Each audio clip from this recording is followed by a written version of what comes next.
which is Lake. Oh gosh, what was the name of the lake in Cooperstown? I was up there all the time. I paddle it. Headwaters of the Susquehanna. I'm not sure. Lake Otsego.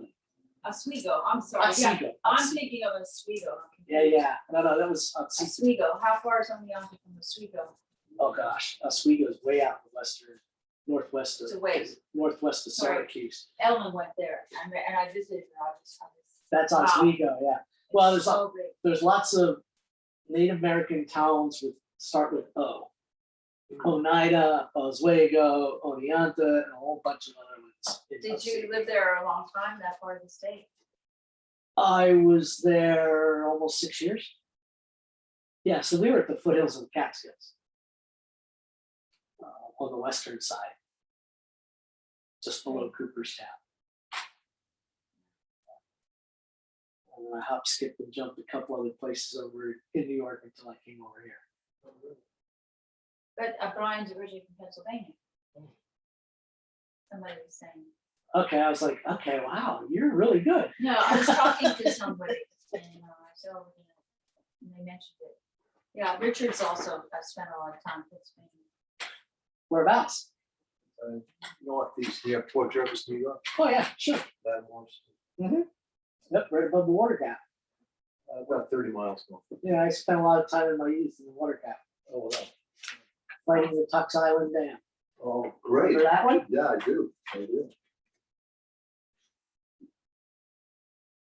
Well, if you guys would like some tea or something. Thank you. I'm sorry you don't have more of a. Yeah, no, I didn't, the registrations weren't super full, so I didn't expect anybody to show up. We were just talking about that, so, with everything going on in town. There's so much going on, and actually I found out about it. I read the information to Richard, found out about it maybe in Bridgewater or somewhere. I got a message. Yeah, this series of programs that we're doing is called Months and Minds. We're collaborating with Bridgewater and Mine Memorial in Roxbury. Right.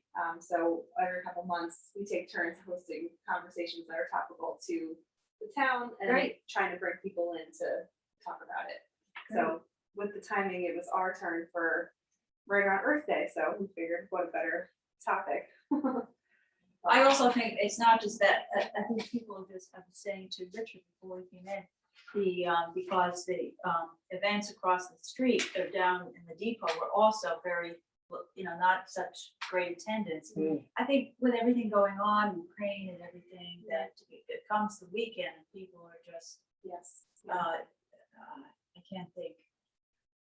Well, we've also had some really rough weather. Weather. So just to get outside and start on the yard work and The people are just, just sort of numb.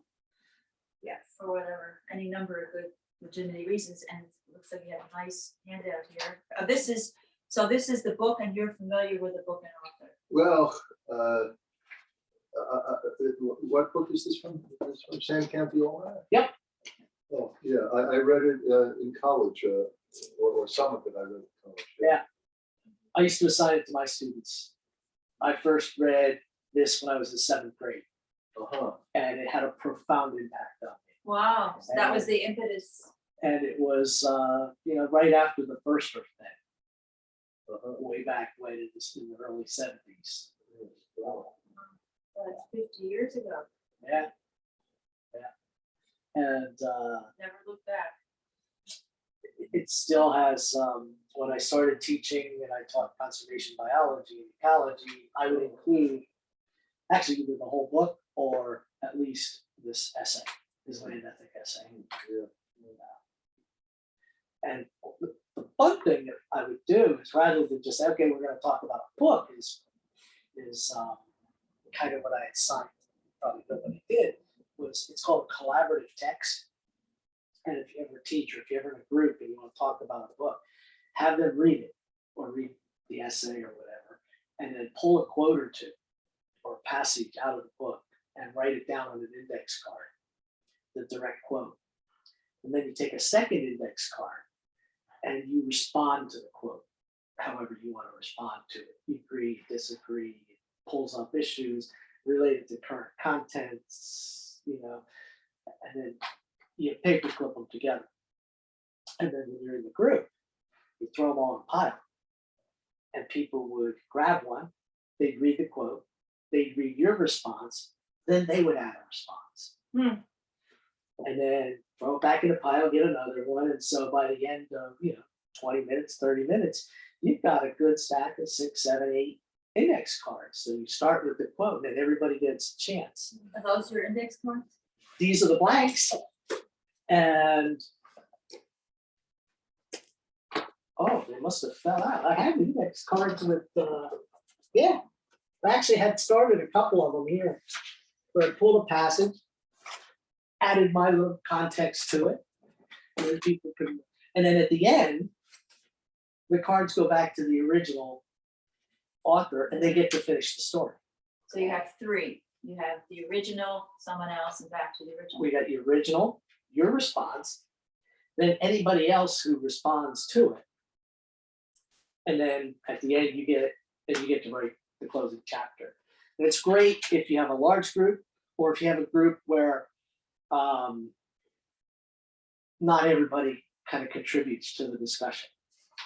So this Sort of more forces everybody, equalizes. it forces everybody to kind of participate. That's great. And when I was at Hartwick, teaching a class in sustainability, I would assign the essay.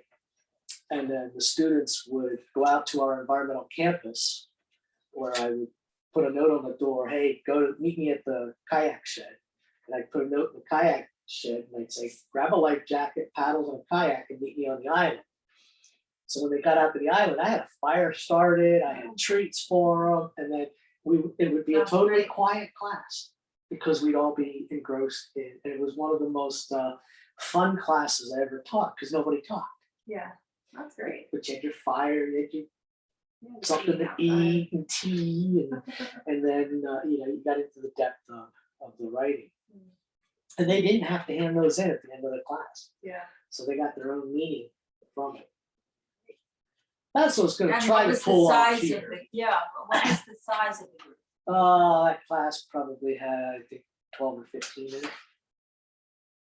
So, by the end of it, you get 6, 8 good comments. Some agree, some disagree. Yeah. But it was civil because you wouldn't be debating it Right. orally.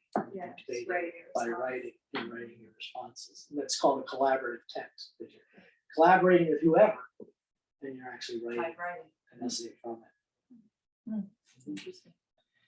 They work on their writing skills. They work on their critical thinking. So were there many surprises or, so I was in a situation like that the last couple of days where something was presented. People have to respond, and then they were told the outcome after everyone had responded, what would you do type thing. And I think I was surprised at how the responses were, they were all good, but they were all over the place. Yep. That there's so much range in individuals thinking about things. Well, I guess we should know that by now in our country. But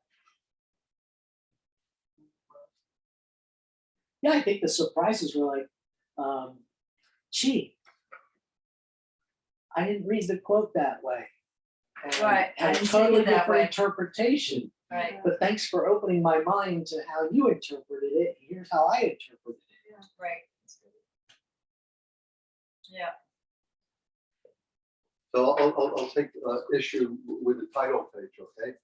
Let's- I don't have it that way. It's on the last page. So it says 1987 here. That may be when the Oxford University Press reprinted it, Reprinted but it's what, from 1949? 49? 49. Yeah, it was published a year after his death. All his essays and his short book. It's been published a number of different Yes. times. Oh, absolutely. It's just this edition here. I see. Copyrighted in 49. The introduction, which was written by Robert Finch, was in 87. So that's the copyright for 87. Yeah. Do you remember? What was your sense when you read it? No, it's been so long ago. I just, I like many of the people who read the book at a young age. I sort of revered it, and my professor revered it, and my professor was one of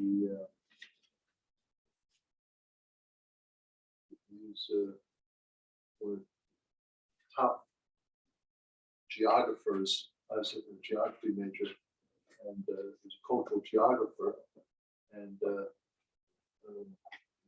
within a couple of years, he became the president of the Association of Geographers, the AAG, American Association of Geographers.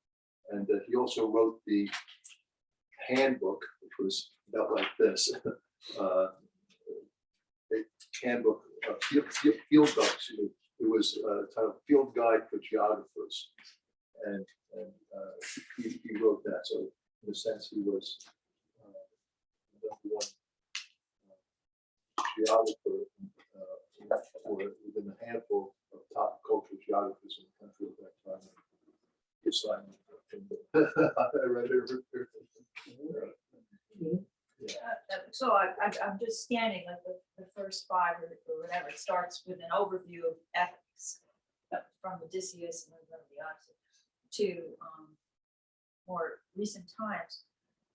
And I don't know if this relates to where we're going, but look what's happening with the farmland in the US. Now there's been such consolidation. And then a lot of the small farms are just not, they're not sustainable, but because of politics and economics. And so, and then what you're left with is a lot of very large farms that have enormous subsidies, and they're really very business driven. I mean, what's the future of farming in this country? And at the other end, you want to encourage, make it economically, get some economic incentive for people to promote sustainable farming on a small scale, but it should be, you know, in small towns. And, you know, it's all, farming has changed so much, different directions and where it goes. So, you know,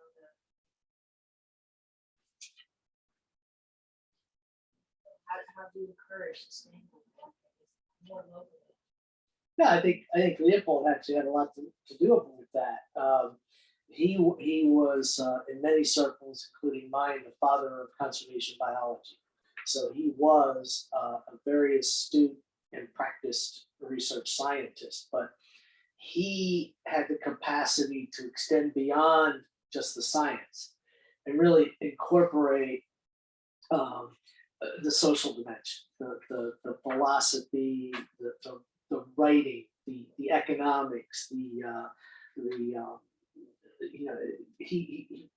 conservation biology today is not one of your pure sciences like ecology or biology or anatomy and physiology. It's really an interdisciplinary field, and he shaped that through his experiences. Just so you're on camera when you talk. Oh gosh, I didn't even. Just for one person, she couldn't make it because she's sick, but she really. Oh yeah, she called. Oh, She did? called me. Yeah, Right. yeah. I told her you can take me as long as you don't hold against me when I run for Yeah. president. Although that matters Yeah, Now right. you're on camera. I don't know what it is. Okay, I'm sorry. I'm sorry. No, I'm glad you did that. I wasn't even thinking about it. The camera was there. Sorry to interrupt. So you were saying, Yeah, so Leopold was kind of this seminal interdisciplinary thinker and a practitioner. He had worked for the Forest Service. He was one of the founders, really, of wildlife biology. He really designed the first wilderness area and managed it in the U.S., the Gila Wilderness. when he wrote this, wasn't he up in the upper Midwest somewhere? Yeah, he had then gotten involved with the Soil Conservation Service and started working with farmers. And his family moved to Wisconsin, and he had the shack, is what he called it. Now there's a whole Leopold Foundation that's up there, and they preserved the shack, much like Concord tried to save Thoreau's Thoreau shack, Yeah. the replica. And excuse me, and the Gila Preserve, The Gila, Gila, is that in Arizona? The that's Gila in River? Arizona or New Mexico. Oh, Yeah, it's okay. one of the two. Yeah, it goes, I think the river extends into both Yeah. states, yeah. Yeah, he was one of the first proponents of the idea of wilderness, and then one of his first positions, I think he was on 24 years old when he took over the Gila Wilderness, the first true wilderness area for management in the country. But he was a profound writer. Another one of his popular essays and books is A Fierce Green Fire, because he was, when he worked with the Forest Service, he was doing predator control. He'd go out and shoot wolves. And he talked about shooting a wolf that had a pup and getting to the wolf and watching the fierce green fire die in its eyes. And that really, it hit him impactfully. And he said, it started his questioning of traditional ways of doing things, which in agriculture is really driven by economics. He says it's got to be more than just economics considerations into this. And so, the field of conservation biology now includes our biologists, it includes psychologists, economists, philosophers, writers. It's a very interdisciplinary field that's looking at conservation from multiple dimensions. And they're able to have conversations around it, incorporate those into management plans. It's very similar to Steep Rock. When we create our management plans, we want to make informed decisions based upon our science in the context of the community that we're in. So we don't want it exclusively just for whatever species we're managing for. We want to incorporate public recreation. We want to incorporate educational components. We want to incorporate more research to continue to inform our decisions. We've got to take it in the context of economics and the whole climate crisis and the impacts there. So that's why I really enjoy working for the land trusts, because they're community driven. It's about community quality within the greater context of conservation. And I think Northwest Connecticut, in my eyes, from the 9 different states I live in, is far ahead of everybody else. Far with that kind of local conservation context. So in the other states that you've lived in, there wasn't as much of an effort put into it. No, you don't It's hear an about it much. awareness, and how does that come about? Is it the people that are drawn to that place? Is it and reinforced by local organizations, right? I think it's a combination. One of the benefits of, and I've been here 2 years. I came here 10 days before the pandemic started. So my first job was to close the office for 4 months. It was like, and so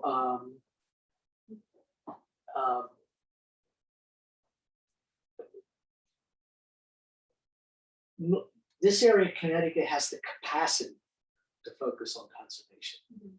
Meaning we've got not just the high value conservation lands, the beautiful view sheds, the wealth of wildlife species. We also have the economic capacity and the wealth to drive preservation and conservation.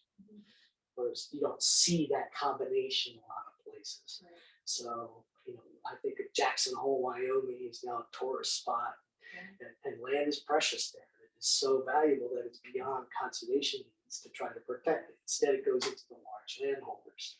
Same kind of was seen in much of the Midwest agriculture, where it's getting absorbed by larger and larger firms that have no connection to the land, no connection to the community. It's all driven out of Wall Street or in the multinationals. And so I think to go back to your question about agriculture, but we're seeing a paradox in farming. We're seeing the big mega multinational land at all costs, kind of antithesis of Leopold's focus. But we're also seeing this blossoming of the boutique farms again. Is it? I hope so. And those boutique farms are community based. Look at Walden Fields. Was it Friendly Farm on 109? There's Arethusa up in Bantam and Litchfield. these small kind of, the farm in Woodbury, which is just below me, that, the small scale, appropriate scale. And fortunately, at least for now, they're able to sustain themselves by looking at different kinds of models, whether it's a CSA or an FMB or they're looking at diversifying just what they do. I used to take my students to a farm in the Catskills, small 80 acres, lots of flowers, produce, animals, but they got into farm tourism. So they pitch glamping tents. They sell their stuff in New York City, and then they're promoting farm glamping. Wow. What is that? They set up big tents on a platform with a wood burning stove in it, and it's like in camping, but it's more glamorous, so they call it glamping. Glamping. And then these people from the city get up and experience a weekend of farm life. Wow. They can actually participate in They some can of the do some farm of the activities, tours, but it's been a lifeline to them economically. So that's how you diversify. Or you do things like we do in Morris, where we're having concerts, or March Farms with the concerts, or the wedding the wedding venues. So venues. we're not just looking at corn or dairy now. We're really diversifying. Yeah. The more you diversify, the more you start to pull in the various community interests. I think the to subscription support. boxes are taking off too, where you can like buy, you pay a farm a certain amount of money at the beginning of the season, and then you get boxes of the seasonal vegetables as their. Like a CSA. Yeah. Well, actually, I do it with the little stand in Bethlehem. I Right in belong town. to a CSA in Bethlehem a number of years ago. It's wonderful. Yeah. I don't know if it's the same one. They put some wildflowers in the basket every week. It was lovely. Well, this is a little bit, the CSAs traditionally, they give you a portion of whatever they harvest that week. Right. So that's what you get for the week. They choose it. Right. Yeah. This stand, you pay a certain amount for the year, and then it's like a sign up. You go in, you pick up what you want when you want it, and you just say, okay, I picked up eggs and milk and a pound of burger, and this was my total, and then they deduct it. Oh, wow. So they get up front. I can go in anytime I want. You I'm have a not, running account. right. And I'm about to sign my check for this year. Yeah. And so you found that, which do you have you found works better? For me, this is the model. The Bethlehem. Yeah. Right. It's Percy Thompson Meadows right in town, right next to, Downtown Bethlehem. if there is a downtown. Well, so across from the Pony Restaurant. It's just up the street from it. Okay. Just a little side. And it's open every day. or what? 24/7, whatever's in there. Yep. Yeah. And it beats me going in and going, okay, I need eggs. Here's $5, but I only have a 20 in my pocket, so I got to figure out $15 more Yeah. Right. worth so to make my 20. But when I did belong to the CSA, I don't know if it still exists.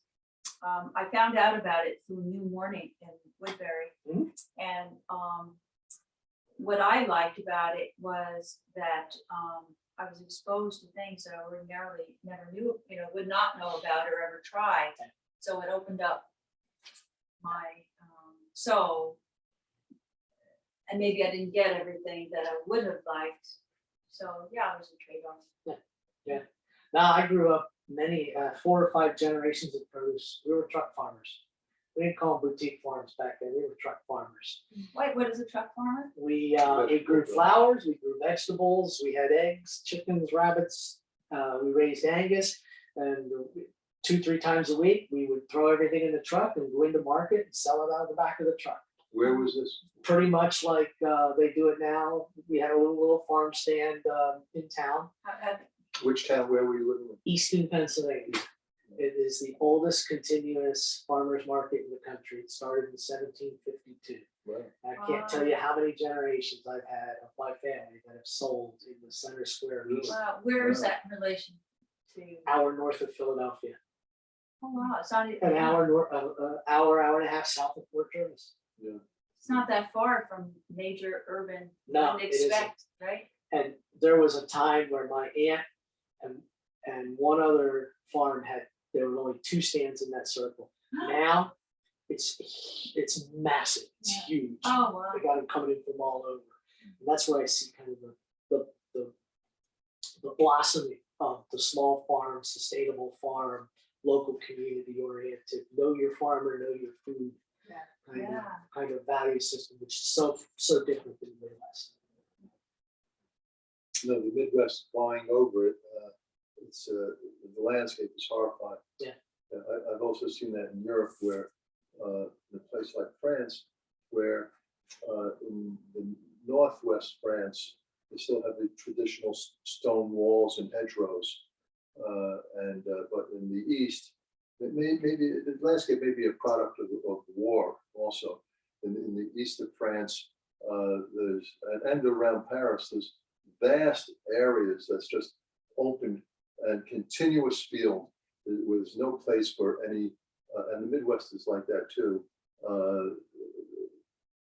There's still places where, a lot of the Midwest still has the farmhouse and the windbreak on the north and west side. Okay, but more and more there's just vast areas of farm, undifferentiated farmland without any natural area to be seen for tens of miles around. So the ecosystem is basically vast areas of monoculture, like corn or wheat or whatever. It's not a new observation, but just having seen it or flown at various times over, it's always sort of horrifying. And now another build is an environmental feature, but I find that I think it has real environmental problems and ecological problems. The wind turbines. These are plunked down, whether it's west of central Texas or Kansas or Oklahoma, and I find the domination landscape is not a good thing. As someone who's interested in the ecology of birds, and also the wind turbines have been featured on Dirtiest Jobs. I don't know if you've ever seen the TV series Dirtiest Jobs. Yeah. Okay, and Mike, what's his name? Mike Reed? Yes. Mike Rowe is really a wonderful analyst, and curiously, he featured the wind turbines, built as environmental, as one of the dirtiest jobs. They to maintain them, there's a lot of oil that's used and constantly, almost constantly, and also from the air, I've seen. I was always suspicious of the embrace of wind turbines by a big business so quickly, and what they've been used. I don't know, you may be familiar with this one. That used to get a foot into nature preserves. Okay, so whereas so when turbines are built, they're built frequently up on a ridge, inaccessible area. So they build the road. So the road destroys the wilderness. Yes, destroys the wilderness designation. If there's a road within 5 miles, it can't be. I think that's still the standard. I don't know. Maybe it's not. I think it's within, because at least in the east, you can't have roads within a wilderness area. Just you can have roads that go up to it to bring people to it. Yes. I thought maybe out west it was. Maybe it's different west. Yeah, I'm not certain. So the roads are built, the access road, and then there's the destruction of wilderness right away. Once the wilderness designation is lost, then that area is open to other economic exploitation. So As well as biological exploitation from invasive species. yes. Humans potentially being one of them Yeah. when you open up those areas. So, I think Richard, the example you're given there is the same as agriculture. It's scale. And so you're looking scale is at very important. the level of scale. Absolutely. So, you know, wind could be a terrific asset in Oklahoma, where it's always windy. But what is the scale of it? Do you need these gargantuan 300-meter high wind turbines? Or I think a lot of work's been done on research on smaller, Small and not turbines. even turbines that spin, but those that are basically vertical columns. And so they're not as intrusive. I just drove out to Cape Cod a couple of weeks ago, and right before you get to the Bourne Bridge, I was like, wow, where did they come from? That What's area there? has a What's lot. there? No, no. They put in a series of windmills, not off coast, but right almost at the canal. The huge. Yeah, they're huge. They also have it on the Yeah. islands too, and it's been very controversial. Mhm. But they're looking at new models, and so if wind is an asset in your area, look at an appropriate scale. Let's not look at producing wind energy in Oklahoma to send to New England. Right. That doesn't make sense. Let's look at what our locally available resources are, and that I think gets to Leopold's context of community based. Yeah. You know, and that we're not going to have a universal land ethic, but can you have a land ethic that is a value and a goal in the community or region in which you live? So You know- looking at sustainable agriculture, you know, with our local farms that like Walling Fields, Bethlehem, and Friendly, you can pick up just about anything you need to feed yourself for a year. You know, they're producing it and they're not shipping it in from who knows where. And I trust my farmer. I understand they may have to fertilize, they may have to have some kind of pest control. But again, it's the context of that community and how it fits and how we can have that conversation with them rather than going to a huge mega grocery store, Yeah. the produce section, having no clue Where it's coming. where that vegetable started from, what it's been through to get to that A store. common complaint I hear about that though is that the farmer's market prices are too high versus a grocery store. So it's the convenience of the one-stop shop and lower cost for the Yes. produce. So how do you offset? Convenience and cost are major issues. And while And the costs are unfortunately legitimate because they, you know, when you have mass, you can be more efficient. So they don't get the same rates for the transportation and other things.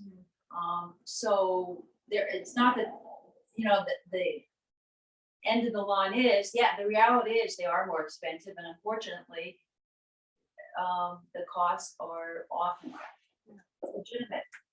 And so, Especially for people that could really use them the most, you know, like the inner cities that you can't get to a local farmer's market and pay. the yeah, higher I went to the prices. supermarket just for, I get milk that comes from Guido's in Berkshire's. And just for a half gallon in the ShopRite, it's now $5 and change. Eggs, too. And for basics, and the sad thing is, I don't think Walling Fields or some of these local farms could make it on their own. They're going to New York City, Yeah. and that's where they're making most of their revenue. to get the volume and to get people that are willing and able to pay. And cover their costs. It's farming is labor intensive, especially when you look at specialty crops like the vegetables and fruits. Not so much when you're looking at, you know, acres and acres and acres of field corn, Yeah. or wheat or soybeans, where you can produce it in bulk. But I also I fortunately have the capacity to spend a little bit more, but I also know that Value it more too. I value it more, and my money that goes to Walling Fields or the farmer's market is getting reinvested right in the community. Right. It's not going to second and third and fourth, Middleman people route. and the original farmers getting a penny. Yeah. So if you look at it on the scale of, you know, the local farmer here is probably making more for me than if I go to a store, So it's because worth it. it's going, Mhm. There's still reasons. Not everybody has that choice, but for you and hopefully others. There was a way to help cut that down and, bridge the gap a little bit. Right, so there should be, just as there are subsidies for these mammoth farms, there should be economic incentives for small guys, I see more farmers markets are accepting food stamps and WIC and some of these other benefits. Hopefully people can take advantage of those opportunities. But yeah, you're right. We're also talking about food business, Right. especially not just in urban areas. Yeah. There's Leopold, which I don't remember all.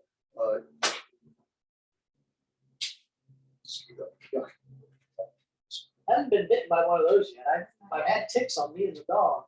This had a lot of blood in it, so it had a. Well, Hope the ticks, mosquitoes. Probably got locally. Anyway, excuse me. But does Leopold at all get into the distinction between conservation versus preservation? Or can you expound on that at all? yeah. I don't call the nuances quite frankly. It's a good question. It's often debated. There are preservation. I mean, in the context of Steep Rocks Land Trust, is in perpetuity. So we acquire land as preserves in perpetuity. We have a set of guidelines and management plan by which things are allowed or not allowed in those preserves. Some people define preservation as, okay, once you have it, you can't touch it. That's not us, because things change. Ecosystems change. The climate crisis is causing us to rethink a lot of our management plans. But what's different is that it cannot be developed. We're not going to put You buildings can't or change the structures. designation of what it was intended to. It's use as.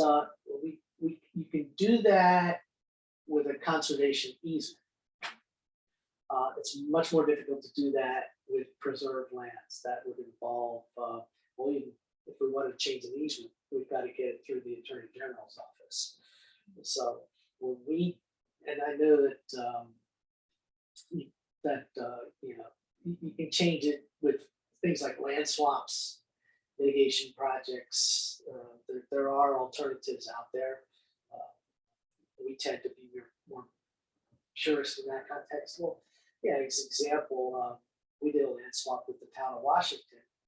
It was where the municipal building is with the municipal trucks. Where is that- that? Right there at On Blackville and Blackville 109. 109. Yeah. That used to be Hidden Yes. Valley. So, we made agreement with the town, so basically did a land swap, and that's when we got the land next to the firehouse, Oh, the wow, firehouse that was a preserve. good swap. I think so, but there's a lot of paperwork, a lot of legal issues that we have to iron out before those things can happen. I look at,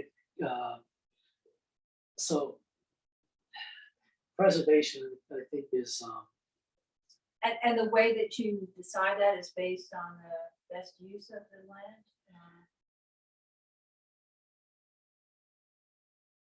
I was not here when we did the land swap with the town. We are required for our national accreditation, have a management plan for every one of our preserves. And they can be different. So we have our 4 public preserves where public recreation is, and trails are allowed. We also have 22 other preserves where public recreation is not part of the management plan. We're managing for New England cottontail, managing for wood turtles, we're managing for specific types of protecting habitats. Has it already existed that you knew about, so you're just trying to keep Right. it the same? Right, right. And, so these are pretty much hands-off preserves. We go and monitor them once a year. We do studies in them because with the climate crisis, we're seeing changes. So we're seeing a lot of invasive species move in. We did a survey, Rory and Mike did a survey the last couple of years, and in their annual monitoring, we determined that about 15% of our preserves are covered in invasive species. So we're developing invasive species management plans to try to, right now we're working up at Fen Hill Road to reduce the Phragmites, which is huge up there. If you walk the hayfield over at Macrocostas and you get over by our viewing platform, we've got a 30-acre plot over there where we're managing invasive species. And we've done all kinds of different management tools to try to reduce them. It's been fairly successful. So how do you reduce them?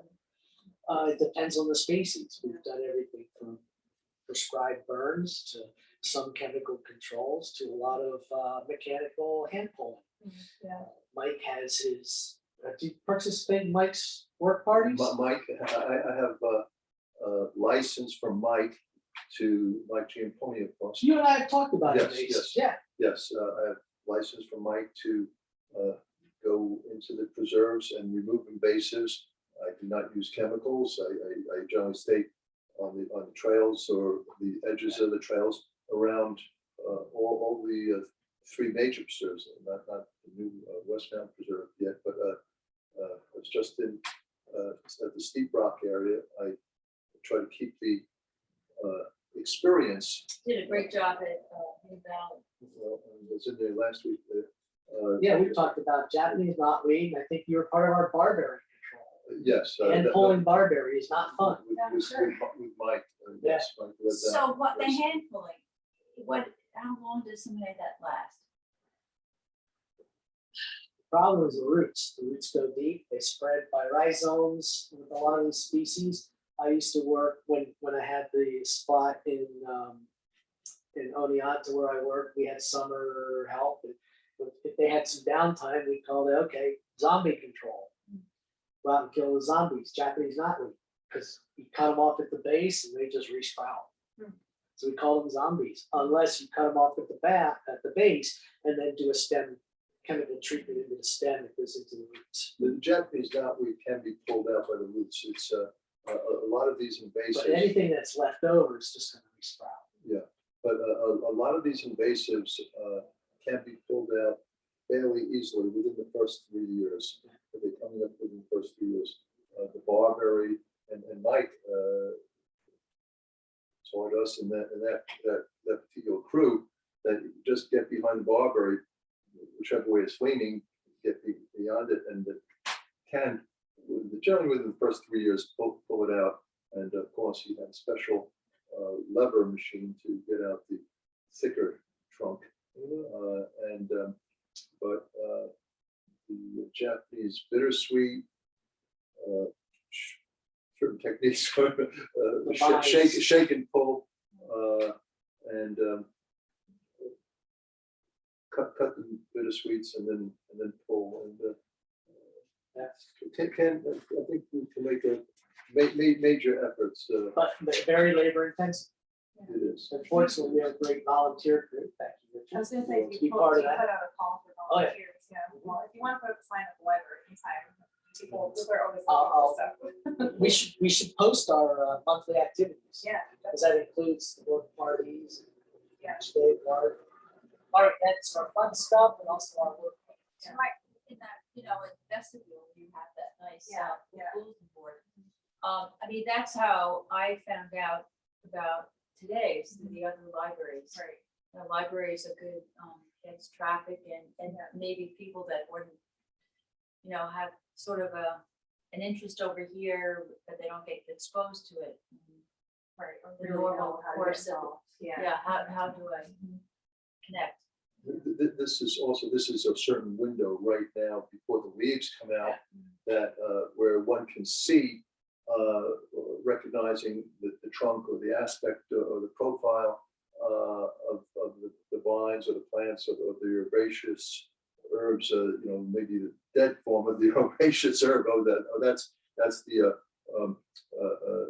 seared, the dried up form of garlic mustard or something like this. And so, okay, to still get it out of the season, and going after the multiflora rose before. My nemesis. Multiflora rose, yeah. And So trying to get it pretty. before it blooms.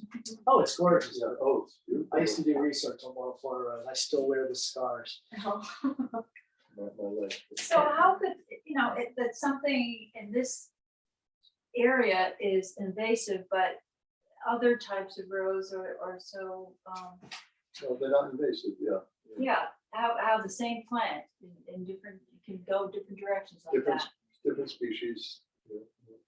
A lot of and rose is a huge Family. family. It's a huge vegetative family. So And you gotta when we go think of rose rose, we think of ornamental varieties, which aren't necessarily native.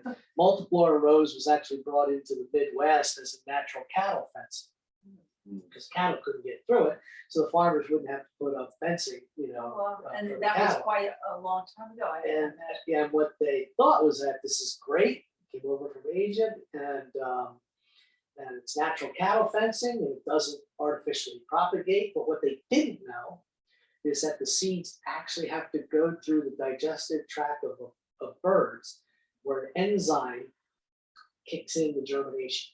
Really? So when the birds defecate, you imagine the birds and where they fly, and then they defecate. Now the seeds are Oh, isn't activated that to germinate. interesting?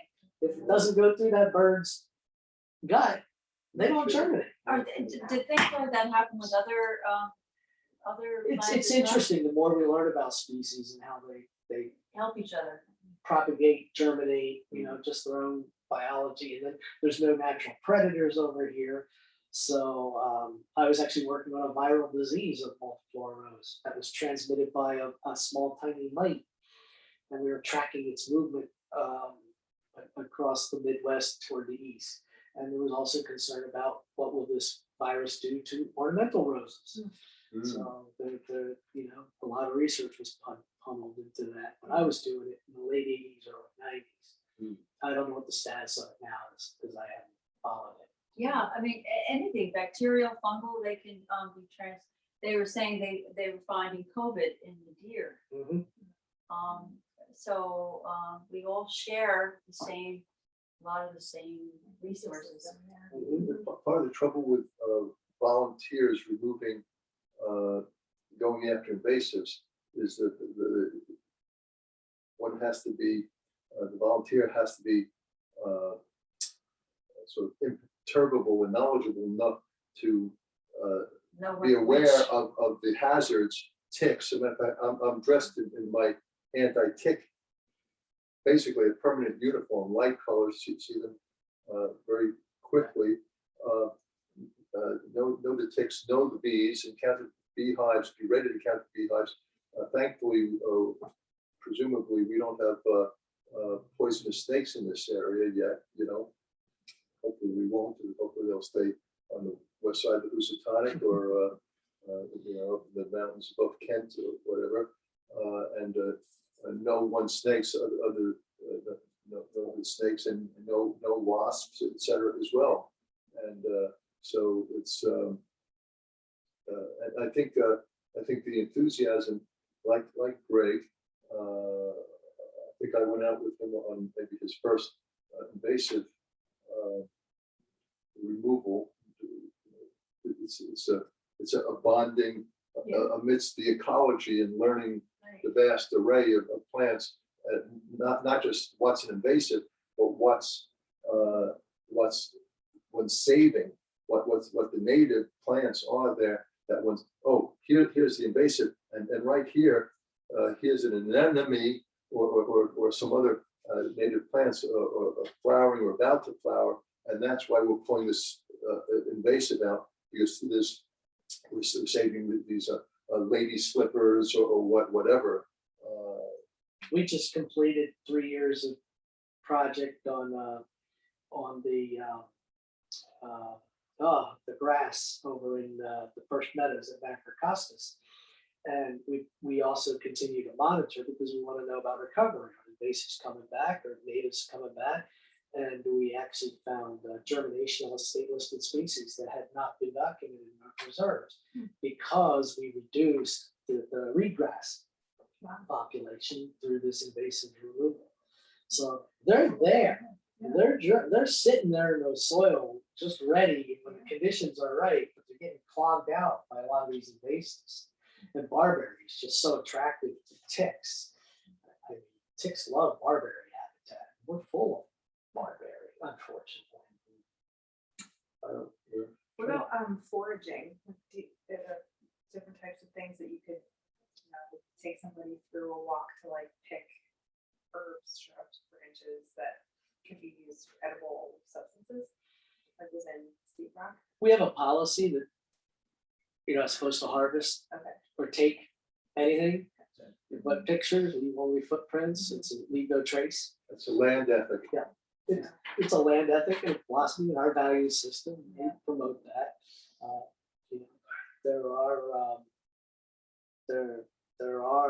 I'm not as knowledgeable in wild foraging plants. I like ramps once or twice in the spring when I can find them. With the eggs. I don't know my fungi that well, the mushrooms to identify them. And don't pick them. I don't. Yeah, right. I don't. I've definitely seen an uptick in interest for that type of thing. So I wouldn't trust my identification. Yeah. You'd be the expert there. And even if one did know it, and even if one's not in a preserve, whether it's a state land or other land, I've seen mushroom pickers. Some of them have a cultural heritage, particularly the ones I'm familiar with, certain parts of Europe. There's a great movie. Did you see that movie about the mushroom pickers? It's an art, as you can imagine, in France. Yes, but And a profession, a very esteemed profession. but the just the sheer talking about scale, but we know the number of people versus the size of the land. So now the population pressure per area of land is just so much greater and increasing so rapidly that any of these behaviors, as a percent of the population, just becomes endangering of that whole And then realm. once it's known, it becomes a magnet. People love it. That's a good I think we found that out with our preserves with the pandemic.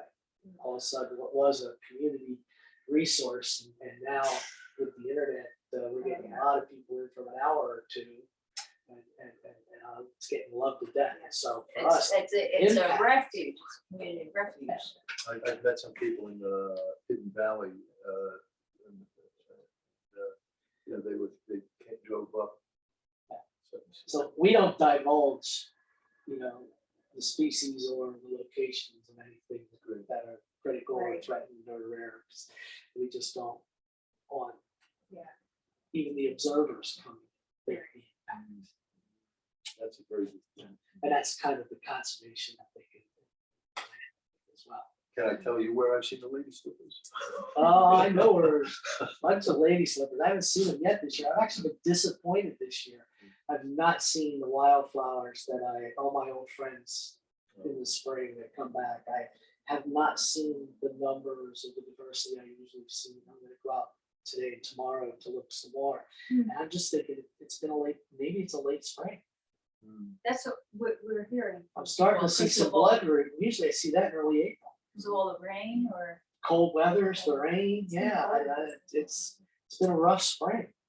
Well, I think that part of the climate change is, with the melting of the glaciers, which I know a number of glaciers myself personally, 3 glaciers that I've known for about 50 years. So I've seen them retreat. With the Columbia Glacier, I've seen in my lifetime the Columbia Glacier retreated about 900 feet up in British Columbia. From the first time I was there around somewhere around 1970. I visited about 6 years ago. 900 one lifetime, and then seen the Mendenhall Glacier in Alaska retreat. I've seen the Utah Glacier in Grindelwald, Switzerland.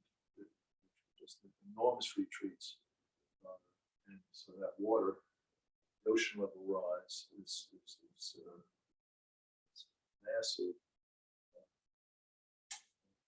So then we have more water in the atmosphere. So I believe we're going to have part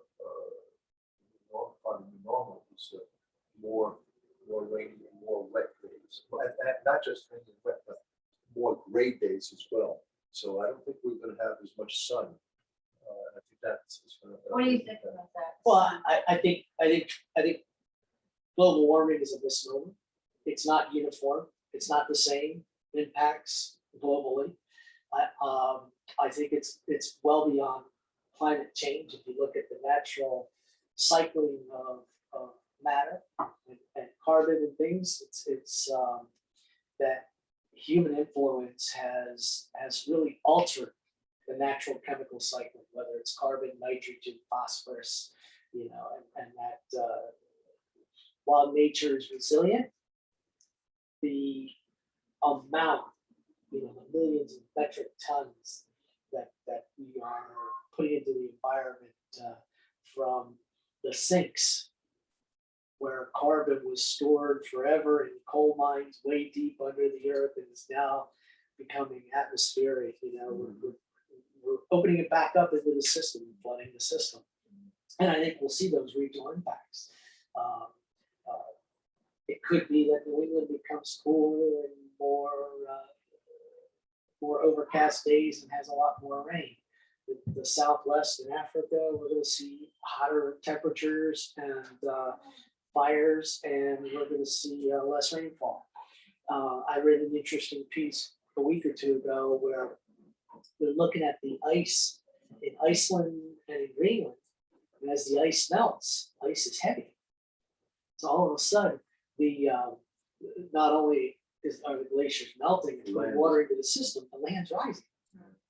And yet in the Pacific Southwest, in the Pacific Solomon Island area, islands are geologically sinking. So you've got rising sea water and the sinking of the islands naturally geologically. So if you look at islands like Tuvalu and some of these others in the Pacific Ocean, they're really feeling crisis impacts. And the scale and even the computer models haven't kept up with the scale of the change. Any good field biologist can take you within 200 yards of this building and show you the impact of climate and a changing climate of our system. Part of that is invasive species, long term. It boils down to me is what is climate? It's long term temperature and precipitation patterns. What does climate control? Climate controls all the vegetation in the region. So that vegetation is adapted to specific temperature ranges, moisture ranges, whether it's 4 seasons with snowpack or in dormant seasons, or whether it's 4 seasons like more subtropical. As you change the temperature and the precipitation patterns, it gets drier or it gets moisture or it gets cooler or it gets warmer, it's directly impacting the vegetation. And on a short-term scale, vegetation doesn't have a capacity to adapt. What does vegetation influence in an ecosystem? Everything else. Herbivores, all the way up the food web. Everything is influenced by the vegetation. That vegetation is directly influenced by the temperature and the precipitation. And so as you start to see these kinds of changes regionally, locally, or globally, then you're going to see multitude of ecological impacts. There was a study done in the Adirondacks when I was living up in Saratoga Springs that they've seen tree species moving north. Over a decade, species were found 11 miles more north than they'd ever been. That's a mile a year. for some of these southern species moving up. So we want to talk about our maple industry in the spring. Maples Yes. are going to be able to thrive. They're going to be moving north, shifting north, and all the ecological communities related to those maples or the oaks are going to shift with them. So it's going to drive. That's what's bringing in a lot of these more southern species. The invasives. We just set up traps in our preserves for the spotted lanternfly, which was decimating vegetation in Pennsylvania. My folks' place was covered with it. No, I'm not familiar with it. Well, we got the traps up. They're beautiful, but they are devastating ecological impact. Look at the elm ash borer. They haven't taken elm that long, or not the elm, emerald ash borer. Emerald ash. Look at There our are ashes so here. sad. Our ashes are gone. No, we experienced that personally. Yeah, We took down a those lot of beautiful that. ash trees. Just a matter of years. Hemlock, And, lily, and Belgium. so Think about losing helpless. our hemlocks around here. So we're doing what we can with the beetles to try to control the hemlocks. Mhm. But we look a century ago and it happened to the chestnuts with the chestnut blight. You know, okay, ecologically those systems of forests are still here, but the species change. When the species change, so does the whole ecological community. And it's a poor ecological system. It's more vulnerable to other, to the next wave of threats. Yeah. Yeah, not having the chestnuts here. Yeah. You go through droughts, you're weakening the resistance of trees. So you go through stressful periods and you're more vulnerable to get sick, colds, allergies, or that. Same with vegetation. Same with most species. Stressed, they become vulnerable. So we're seeing a lot of insects, thinking of the pine bark beetle down in the Smokies, where acid deposition reduced the resistance of those trees. Bark beetle went in and wiped them out. Everybody said it's the bark beetle problem. Bark beetle was always there. Yeah. The trees were healthy and they were resistant. Now that they lost their resistance because they're stressed because of the acid deposition, now they become vulnerable to the bark beetles. I think to an extent you can see that with gypsy moth and many of these invasives. They're opportunist species. So to what extent do you say it's a natural occurrence versus what you can do on a local level to push back? That's where management plans come in. You know, we can't stop natural occurrences. We can look at the most vulnerable species, the most threatened habitats, and attempt to manage for that. So a great example is jack pine forests up in Michigan with the Kirtland warbler, bird species that's endangered species list, only survives in these young jack pine forests. If they let the jack pine forest go, it's only a small secondary tree. It's in succession. The big trees would take over in no time. So what they do is they do prescribed burns. Every couple of years, they go in, they burn off most of the woody vegetation. The jack pine survived. The Kirtland warbler has that habitat. So we literally got to preserve that habitat as it is and not allow ecological change. So it depends on the species. It depends on what we're managing for. You know, we're doing our New England cottontail surveys, which are getting outcompeted by the other invasive eastern cottontail. And so we try to manage for those situations. We try to protect our wood turtles and their hibernacula when they're in winter.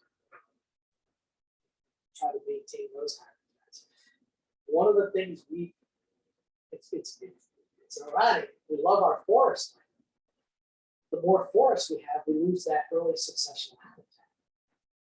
And so, and that's where a lot of the birds, like the bobolink, the New England cottontail, meadowlarks, a lot of these species like that early meadow habitat. But if you don't do anything to the meadow in a matter of years, it's invasive and it's brought up a small forest. I'm looking at my back field, 2.5 acres. I haven't cut it since I got here. It is a plethora of invasives. I was just down in there. It's autumn olive, it's Moliflora rose. I got to get a brush hog down there because I want to maintain it. And I just want to cut it once a year. Keep out the woody perennials and allow my neighbors, the coyotes, the bobcats, and the bears to have fun in the backyard. Yeah. You know, but if I don't do anything, then it becomes another forest, Right. and we lose the original habitat. So that's what happened when we lost the farm fields, the pastures, the hay fields. Also, if they're ignored, they revert more into a climax system of forests. So that's where active management comes in. That's why a lot of our areas we will cut once a year or once every other year, just to maintain it. The transition from field, the few fields we have left, I also have had a field on my several acres and down the slope.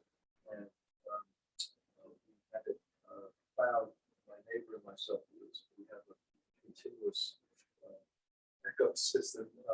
And so we would agree to once a year, not go out and bend the wall, but as Robert Forrest is, but to have basically bush hog the field, and so we maintain basically a goldenrod. And passed away, the fellow who tracked the bush hog the field, he passed away about 15 years ago. And so I've seen at the time the invasives come up, including privet and invasive honeysuckles. It's whereas before 10, 20 years ago, before these invasives were here in this region, what would have happened without any change, that goldenrod and milkweed would have, wild raspberry and blackbird would have gone to birch and aspen. And aspen. But now, it seems I'm not seeing birch and I'm not seeing aspen, and whereas I am seeing these huge mounds of multiflora rose and privet. Mhm. Yeah. So it may have changed some of the successional order there, pushed out Probably some start of the getting pioneer. some sumac in there too. I manage my property for sumac, and all the other natives, Yeah. but keeping out the redbud. But what I'm not seeing is the pioneer plant species of the birch. And How long since you cut it? well, it was see there are edges. There were edges that were not cut. Yeah, you want to feather it. Yeah, but the main area, probably about 4 years, but around the edges that were not cut for a lot longer than that, because we reduced we wanted to see what was happening, and that I don't know exactly how long, but I have not seen birch come in, nor cedar, so it's not the or juniper, so it's not the soil that's so you say, oh, you're not seeing birch or aspen because it's not the right soil for them, and it just should be cedar. No, it's probably, I think it's this type of soil that would attract the birch, the great birch, and quaking aspen, but not seeing that. Yeah, and Leopold writes a lot about soils because he was Yes, really he does, keen soil sciences. Yeah, So when I gave you the example of the climate and the vegetation, really the vegetation is dictated also to a large degree by the soil and the soil nutrients that are in them. Right. As Pennsylvanians, former Pennsylvanians, in the northeast Pennsylvanians or central. Limestone country. Yes, but I was talking about conservation and preservation. We have to mention the name of Gifford Pinchot, who had a place in about 6 miles down the road from where. Is he mentioned in here? Not in the, I thought, okay. you might have, Pinchot was more of a conservationist than a preservationist. Yes. To some degree, conservationists look at management and look at the capacity of systems to provide human resources. Forests, timber. Pinchot was really one of the fathers of kind of the modern silvicultural forest management techniques. And replanting forests and such. That was the big distinction with Teddy Roosevelt going to Gifford Pinchot rather than somebody like Mark Marshall, who was more of a preservationist. But at the turn of the previous century, the turn of 1900, when Roosevelt brought Pinchot on, there was such clear cutting across the country that conservation was a huge deal, a huge change of land ethic. Pinchot was really focused more on sustainable forestry, sustained units, and such, rather than just strictly preservation. It's offsite. Yeah. Interesting. I know it's kind of getting a little long, but you know, if I could boil down Leopold's land ethic, you know, he says we're missing the land ethic.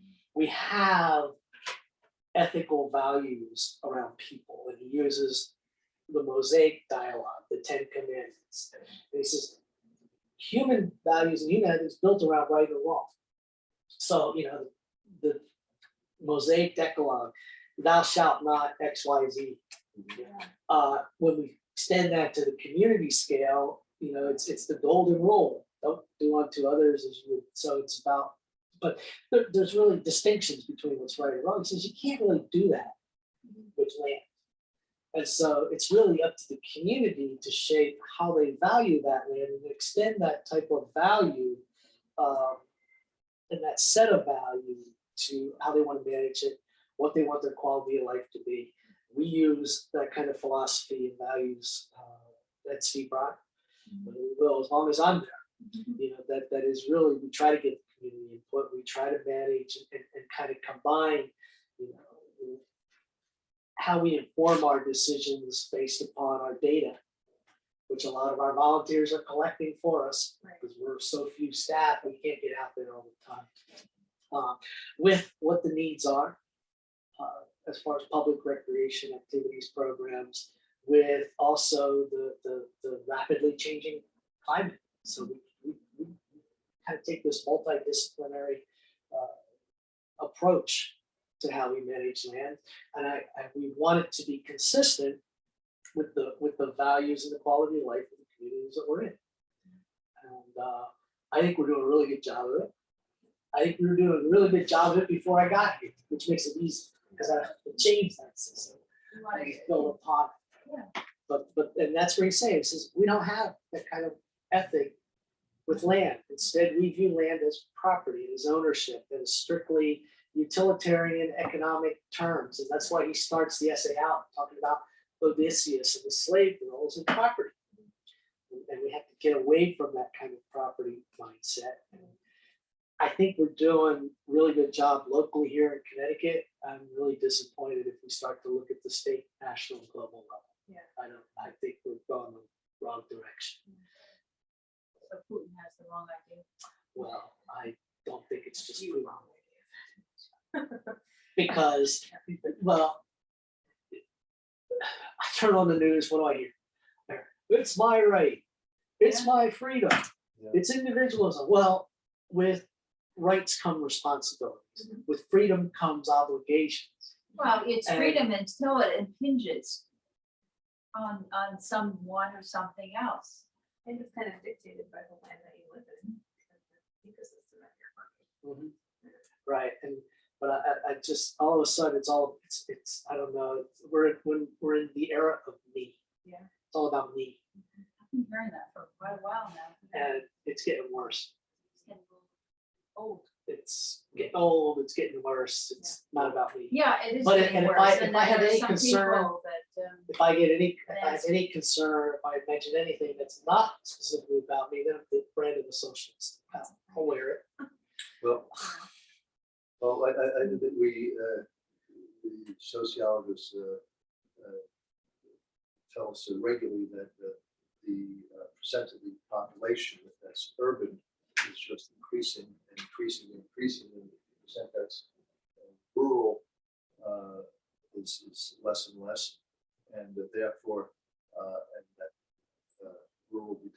suburbia in many facets.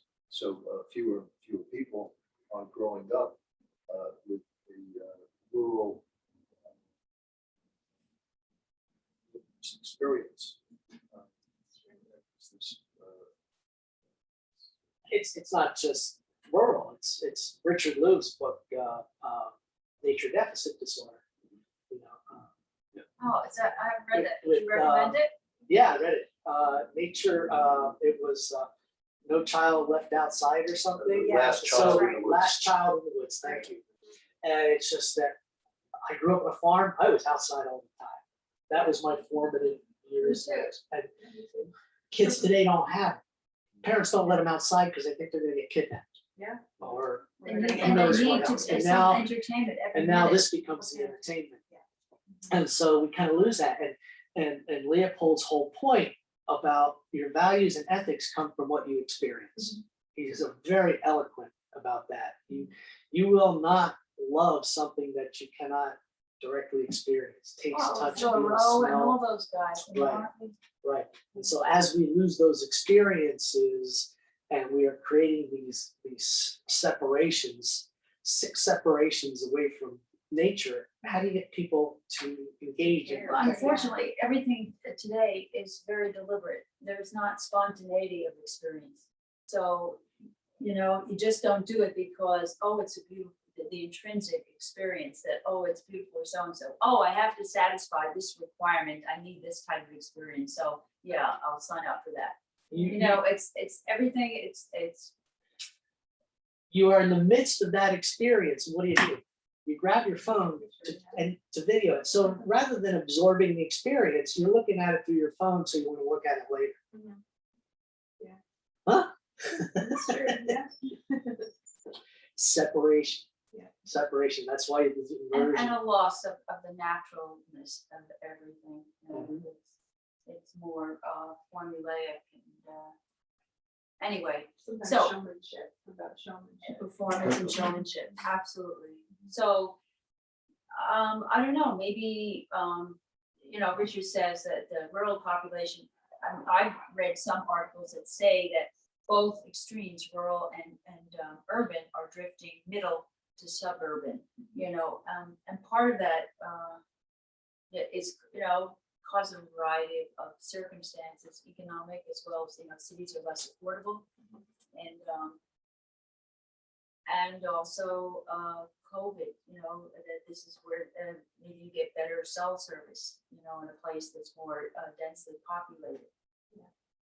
Practical stuff.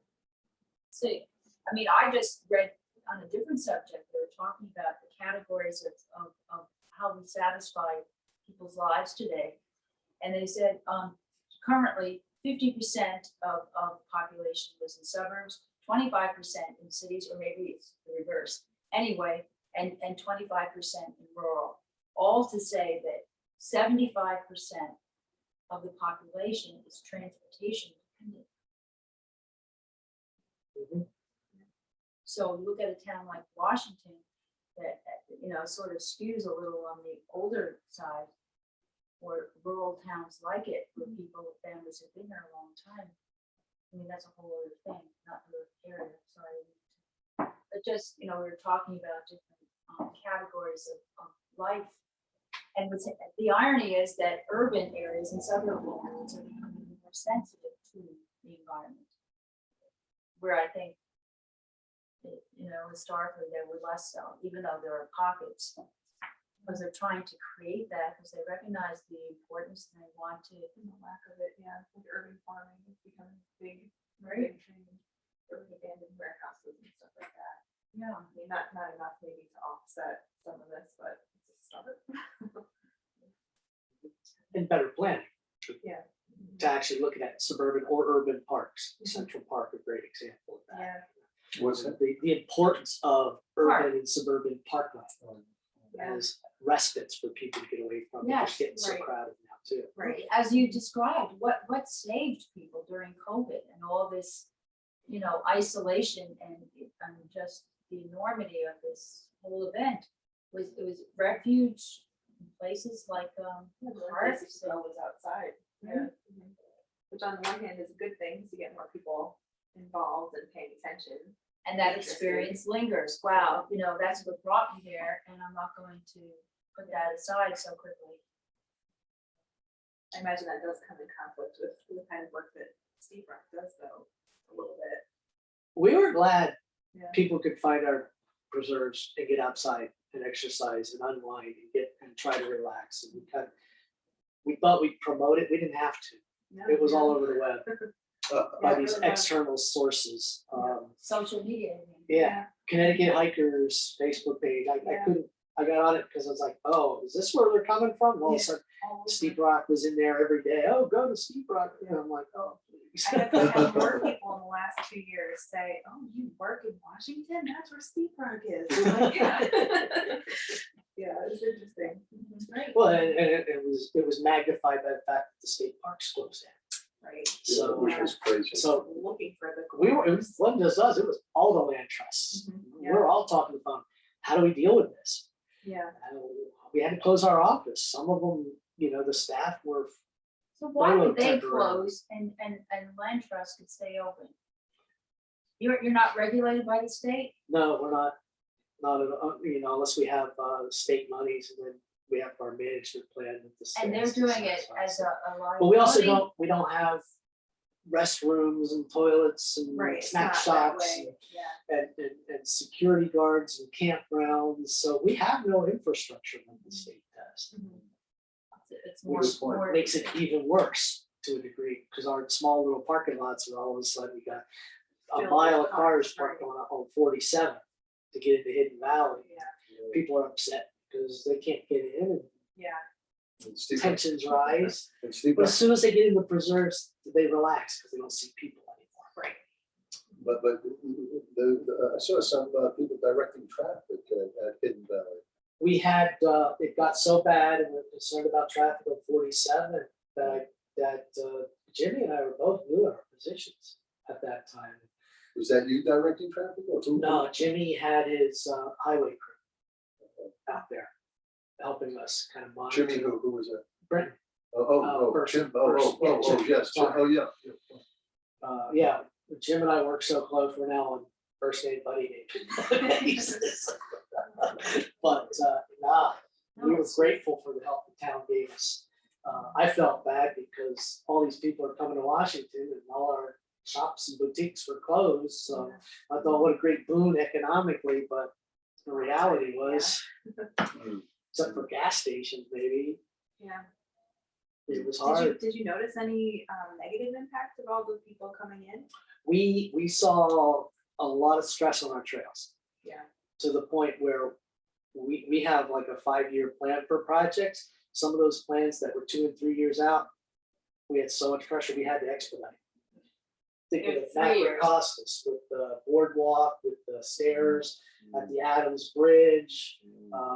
Yeah, the impacts were heavy and so it was expensive. Yeah. The resources we had to put into, and to top it off, not only are we in the middle of a pandemic, tropical storm Isaias comes through in August. 300 trees down on our trails. Really? Yeah. Yeah. Our trails were 99% open within 5 days. Wow. I didn't have electric for 8 days. Who did all that cutting? Mike, Rory, Mike and Brown? volunteers, we were all out there. Wow. Clearing trails. Yeah. That was August, right? Yeah, it was August. Yeah, it was like, I don't know, was very 5 hot. months into the position, I'm like, what else are they gonna throw? out? Yeah. Jeez. But that's the resourcefulness of the community. Yeah, I had people asking me, call up, yeah, trails open, yeah, trails are open, just be careful, if you see a tree down, let us know. They come back and they say, I've had electric for 7 or 8 days, can your staff go help Eversource? No, Definitely not. we're keeping our staff. The Eversource brought down people from Massachusetts. They were very short staffed. There was so much to do. I don't know if they've still done it, but they cut back their emergency crews a number of years ago. And as a cost saving measure, I don't know if they restored them or not, but or they've just gone to this new model of bringing in crews from out Yeah, of 'cause state. last year, what was the storm? We didn't get the wind, but we got the water, we had flooding. Yes, yes, there is one. So I remember going up to the right bridge and the water was up to the third step. Hmm. So what's ahead? You know, fortunately, nature is resilient. We're trying to be resilient. We're learning in the process. And we're trying to reduce those potential future hazards. But that's where our focus is, locally, community oriented, being adaptive and looking at adaptive management. Prescriptions don't work. Nature laughs at prescriptions. We just have to, we're also looking at, with the influx of newcomers, trying to subtly engage them in what it means to live here. The quality of life, the values that we have, Yeah. our approach to Would it- enjoying the preserves and the outdoors, species that are here. So, give them maybe a different perspective of maybe what they grew up with. Would it help if people who are able to identify invasive species in their own yards to take care of it? Individual plot. Oh, yeah. Oh, yeah, it would also help if nurseries would stop selling. Is that right? Nurseries sell Wow. razors? Right. Still selling barberry Yeah, you still get barberry and all and Oh my that. God. redbud. I mean, Not redbud, that's native. burning bush. Burning bush, yeah, Leonis, yep, that's another bad one. Yep, Is it because What they else? don't realize it or they? they don't realize it, or They nice know, and they know. decorative. I mean, burning bush is pretty in the fall. No, they have big business selling burning bush and barberry, and they've known for 5-10 years that these are terrible invasives. Yeah. Anything else besides burning bush and I barberry? have to go look at because even some of the varieties are local for me. So I go down to earth tones. A little bit more, get native species. Oh, what is that? Earth tones nursery in Woodbury, all natives. Really? That's all they sell. Is that the one that's in the morning? It's no, that's the garden. Earth Tones is on, I'm glad they promote on public radio. It's the only Connecticut nursery that is exclusively native species. There's troubles with, So they're not as, they're not as attractive, and flowery and blooming as what you might get at the garden or other typical nurseries. They're selling more ornamentals, but most of these are perennials, and long lasting. I got some beautiful dogwoods from there last year, and some New England, New Jersey tea, and tundra. I'm turning more of my place into natives. Because that's what the native species feed on. Right. And a lot of native species won't touch things like barberry or Japanese knotweed or things like that. there are problems with native plants, native plants as well, which is when as more of as a purist, that if the native plants are genetic stock that's from, let's say, North Carolina or Virginia or even Western New York or something like this, Genesee, and they're not the more local genetic stock. Acclimated. Yeah, we've had maybe 5,000 years of evolution of local plants, and so there are more micro habitat genetics, the genetics of those plants within a small region. So, There is a great, Do you have access here? The Wi-Fi? Are you using a Wi-Fi link? I think so, yeah. I got it when I came in. There's a group I've learned a ton from. not a huge Facebook user, but this group is amazing for native plants in New England. Let me see, where's the name? And now they're native plants in New England. They're real purists. Native plants in New England Facebook group. I'm learning a ton of stuff, where to get things, and how to cultivate them and prepare them, cut them. It's been a terrific group. A lot of So people that's, post a photo and say, I can't identify this. They're good. okay. So could you tell me that name again? Native plants of New England. I'll come back and do the program on invasive species.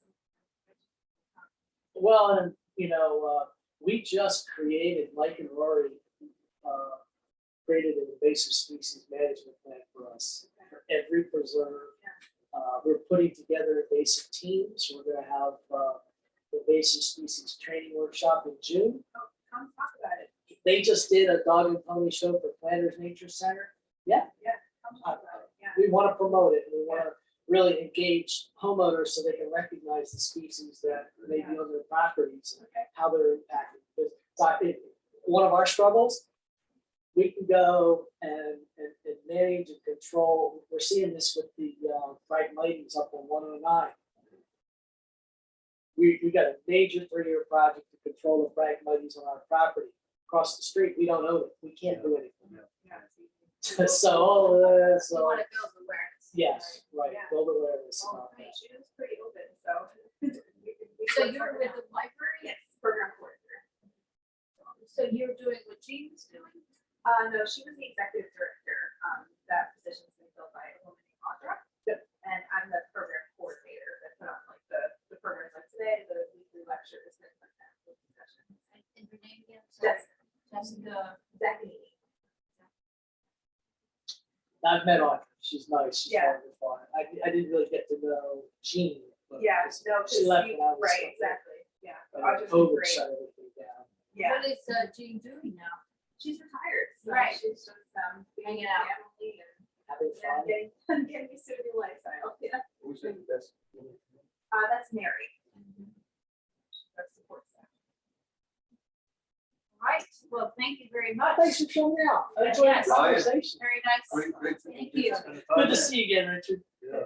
So do we, would you like us to return this or? Keep that. No, she made copies. Yeah. Thank you. Thank you, that's great. I do. It's just a wonderful book. I Yeah. love his early essays about seasons, and species, and the changes. And Yeah, the book had such a profound influence on me in 7th grade. This is one of the inspirations for me and that's to not a study big thing, ecology. not an easy thing to do, to have influence on a 7th grader. Yeah. I knew then that I wanted to have a PhD in ecology. I didn't know what a PhD was or ecology, but I knew I wanted to be a PhD ecologist. Is that right? And you stuck with it? Yeah, well, my PhD is in environmental studies, but that's okay. That's fine. That's fine. It's the same area. Where did you go to school? I got my doctorate in Antioch. I'm an Antioch. So that explains a lot about your profound humanism and your and Understand, being you able know, quite an influence. Yeah. Yeah. Changed my approach to teaching and everything. Yeah, it was a great experience. Thank you. Brian, this was Good to see you, a Richard. great pleasure. A great pleasure. Join our invasives team when we do our workshop. Yes, I will. You're definitely